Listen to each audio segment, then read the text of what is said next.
Supreme court में चल रहा था तलाक के बाद गुजारा भत्ते का एक केस और सुनवाई कर रहे थे chief justice of India B R. Gavai. मुकदमे में पेंच फंसा हुआ था। सीजेआई ने गुजारा भत्ता मांग रही महिला से साफ कह दिया, आप इतनी पढ़ी लिखी हैं, अपने लिए खुद कमा लीजिए। क्या है मामला और सीजेआई ने ऐसा क्यों कहा है, ये समझते हैं। जुलाई 2025 के पहले हफ्ते में ही सुप्रीम कोर्ट की एक बेंच के सामने एक केस पहुंचा। जोड़ा तलाकशुदा, शादी कुल मिलाकर सिर्फ 18 महीने ही चली, लेकिन बात गुजारे भत्ते यानी एलिमनी पर अटकी हुई थी। पत्नी एमबीए ग्रेजुएट है। उन्होंने सेकेंड पार्टी यानी अपने पूर्व पति से 12 करोड़ रुपए की एलिमनी की मांग की। सुनवाई कर रहे सुप्रीम कोर्ट की बेंच को हेड कर रहे थे सीजेआई गवई। महिला की तरफ से पेश वकील ने कोर्ट में कहा कि उनकी क्लाइंट को आलीशान घर चाहिए, हर महीने खर्च के लिए मोटी रकम चाहिए और पूर्व पति की तरफ से लमसम 12 करोड़ रुपए दिए जाएं ताकि वे अपना भविष्य सुरक्षित कर सकें। कोर्ट ने जब ये सुना तो उन्होंने महिला से उसकी एजुकेशनल बैकग्राउंड के बारे में पूछा। जवाब आया कि उन्होंने एमबीए की पढ़ाई की और शादी से पहले कुछ साल नौकरी भी की है। तभी जस्टिस गवई ने कहा, you are so educated, you should earn for your self, यानी आप इतनी पढ़ी लिखी हैं, अपने लिए खुद कमा सकती हैं। महिला ने फिर दावा किया कि उसका पति बहुत अमीर है। उसे यानी पत्नी को मानसिक रूप से बीमार स्किज़ोफ्रेनिक बताकर शादी को रद्द करवाना चाहता है। महिला ने कहा कि उसकी शिक्षा एमबीए तक हुई तो है, लेकिन पति द्वारा उसके खिलाफ की गई पुरानी एफआईआर की वजह से उसे नौकरी नहीं मिल रही। इस पर सुप्रीम कोर्ट ने भरोसा दिलाया कि अगर ऐसा कोई केस है तो उसे रद्द कर दिया जाएगा। पति की तरफ से भी कहा गया कि बहरहाल महिला जिस फ्लैट में रह रही हैं उसमें 2 पार्किंग स्लॉट्स हैं, जिन्हें मुंबई जैसे शहर में उसको भी मोनेटाइज किया जा सकता है, जिस पर जस्टिस गवई ने भी हामी भरी। रिपोर्ट्स की माने तो महिला की मांग सिर्फ 12 करोड़ की एक मुश्त एलिमनी तक सीमित नहीं थी।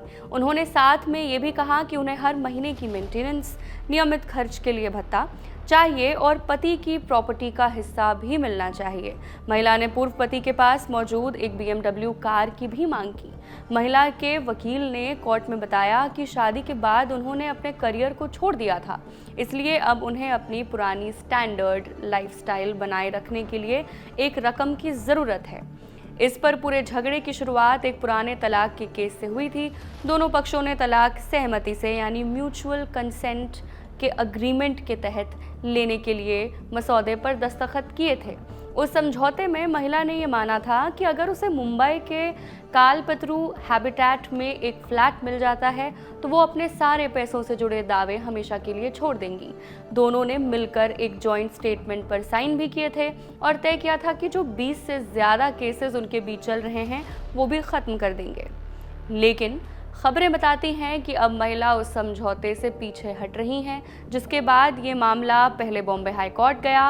तब हाई कोर्ट ने पति के पक्ष में फैसला भी सुनाया। उस फैसले को फिर महिला ने सुप्रीम कोर्ट में चुनौती दी। अब सुनाई हुई है और सुप्रीम कोर्ट ने इस भारी डिमांड को अनरीजनेबल और इलॉजिकल बताया। कहा कि आपकी शादी 18 महीने ही चली और आप BMW कार की मांग कर रही हैं, साथ ही 1 करोड़ प्रति महीने के हिसाब से पैसे भी।